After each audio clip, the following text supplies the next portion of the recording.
Hi, my name is Martin Frank Wong. I live in Mexico City, but I'm actually from Toronto, Canada. I'm going to, in 2014 to 2016, I cycled from Calgary, Canada to the southern tip of South America, Ushuaia, Argentina. Um, yeah, it was a really good trip. I did about 25,000 kilometers. I had a base weight of probably around 15 pounds, like maybe 7-ish kilos. That's how it works. Or less, 6.83 kilos, maybe. Um, yeah, it took me a year and 8 months. It would have taken me only a year and 4 months, but I met a girl and got a little delayed. Her name was Karina Valdespino Bieda. She's Mexican from Mexico City. Yeah, our first date was me trying to convince her to let me use her shower. I'd been cycling for 5 months, and my two pairs of clothes had definitely had their share of sweat, to say the least. And yeah, she let me use her shower. We ended up talking. It didn't help. Did not help. Did not help the shower. But smells aside, we ended up chatting till 5 a.m. We really connected. I tried to continue my trip, but I ended up heading back within a week or so of being on the road. So please, yeah, excuse the mess. This is where my stuff's going to be for the next 3 months as I cycle from Mexico City to Toronto. I'm going to be cycling during the rainy season, and I'm going to strip out a lot of weight off my previous setup, so I'll definitely be going with pretty light setup for the distance I'm going, I believe. The reason I'm doing this trip is my girlfriend, Karina Valdespino, passed away in May of 2018. And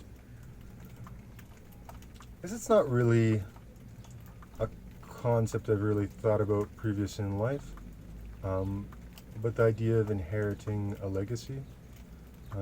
Karina brought a lot of good to this world and definitely helped a lot of people out.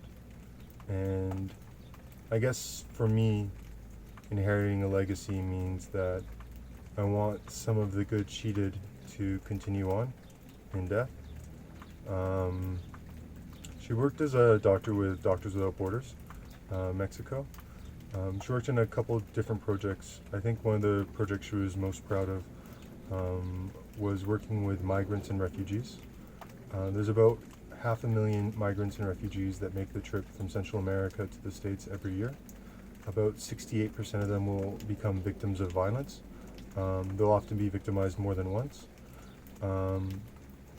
It disproportionately, the violence targets more vulnerable populations, such as members of the LGBT community or women and children. It's definitely a really dark situation, I think. It's fairly common for mothers to give their daughters birth control and take it themselves before making the trip. And I can definitely say I've lived a privileged life, and I've never had to be in such a bad situation. I think it's definitely one of the most vulnerable populations within North America. And because the problems that they're facing are multinational, I really think it makes sense for an NGO to help them.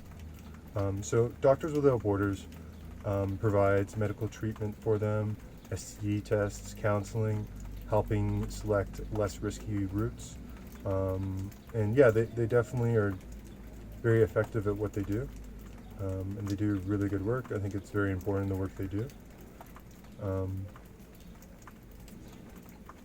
I guess what I personally really want to try get out of this is the feeling that Karina would be proud of how I carried on her legacy. And like, yeah, MSF was definitely been really. I'd really like to take this time to thank them just and how supportive they've been of not only in her passing with me and the family, but as well helping to get this project off the ground. As well, they definitely were very supportive in caring for Karina when she worked there as well. Yeah, definitely some good people for sure, doing good things. So yeah, if you could help me honor the legacy of Karina, I'm going to be raising money through Médicos Sin Fronteras Mexico. Yes, I should say Mexico. Anyway, but as well as Doctors Without Borders US. All proceeds will go to projects Karina worked on to continue on some of the good she did in her life. And yeah, it'd definitely be much appreciated if you could help me with this. Thank you very much for watching this video. And yeah, I'm going to have more videos from the road to show my grimy style of cycle touring. I'm going to be doing it on a $10 budget, $10 a day budget, and primarily camping. So yeah, there's definitely should be some interesting challenges. And yeah, thank you very much. Have a nice day.